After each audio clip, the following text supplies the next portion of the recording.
आपको मालूम होगा जन औषधि केंद्र का अवधारणा ये है कि हर व्यक्ति को देश में जो है अफोर्डेबल दवाएं मिल सकें ताकि उनको जो है कोई भी अपनी जरूरत के सारे इलाज के मुहैया हो सके।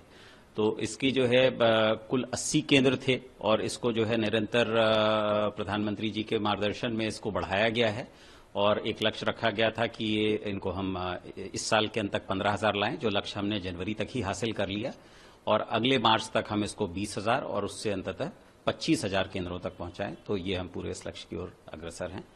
और ये जो 7 दिनों का कैंपेन चल रहा है इसमें क्या सब होगा?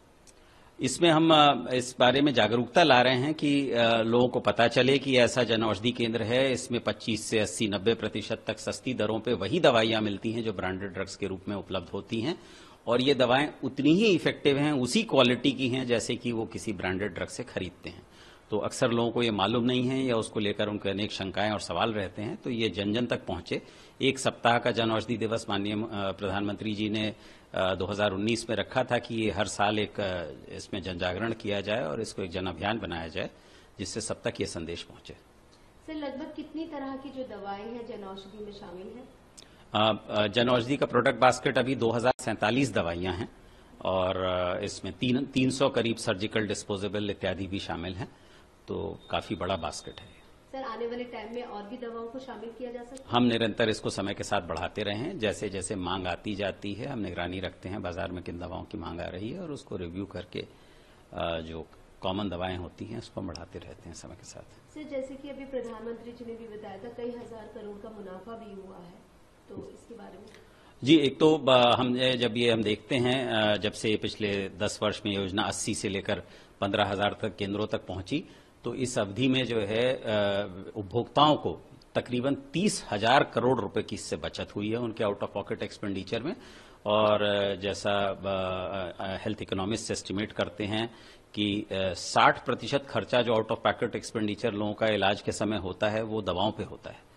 और ये जो है ये संख्या जो है एनएसएसओ के सर्वेस के मुताबिक जो है 63% से घट के अब 39% रह गई है। तो इसमें इस योजना का भी बड़ा हाथ है और इसके अलावा ऑफ कोर्स सरकार ने अन्य भी योजनाएं की हैं। फ्री ड्रग सर्विसेज इनिशिएटिव किया है, आयुष्मान भारत योजना किया है, फ्री डायग्नोस्टिक जो प्रायोरिटी डायग्नोस्टिक्स हैं उसका भी इंतजाम किया है नेशनल हेल्थ मिशन के जरिए। तो इन सभी से मिलाकर जो है दवाओं को उपलब्धता में काफी बढ़ोतरी हुई है। इसके अलावा जो है इससे लोगों को स्वरोजगार भी मिला है। ये जितने भी 1500 केंद्र हैं ये सब एंटरप्रेन्योर्स स्वयं चलाते हैं और इनकी आज तक मिला के 12,500 करोड़ से अधिक की आमदनी इन लोगों को उपलब्ध हुई है। सर, अगर हम बात करें विदेशियों की तो विदेशों से भी लोग यहाँ पर विजिट करते हैं। हाल ही में जन औषधि केंद्र जो एम्स का है वहां पर भी एक प्रोफेसर ने विजिट किया था। तो और भी देशों से भी किसी तरह का टाई अप चल रहा है जन औषधि सेंटर्स वहां पर खोले जाने का? जी, कुछ महीनों पहले जो है प्रधानमंत्री जी ने पहला भारत के बाहर का जन औषधि केंद्र मॉरिशस सरकार की मांग पे वहां पे खोला था। हमारे पास इस बीच में नौरू की सरकार से प्रस्ताव आया है कि वहां पे उसको खोलें जन औषधि केंद्र को। कैरिबियन की सरकारों ने भी इच्छा जाहिर की है। मालदीव्स और श्रीलंका से भी बातचीत चल रही है कि वो भी अपने यहाँ जन औषधि केंद्र खोलना चाह रहे हैं। तो दुनिया भर से हमारे पास इसके लिए मांग आ रही है कि उनके यहाँ भी जन औषधि केंद्र खोले जाएं। सर, अगर हम बात करें दिल्ली की तो दिल्ली में जन औषधि केंद्र पहले से ही है लेकिन जो सरकारी अस्पताल है वहां नहीं थे। तो यहाँ भी अगर इस तरह का प्रस्ताव आता है तो खोले जाएंगे?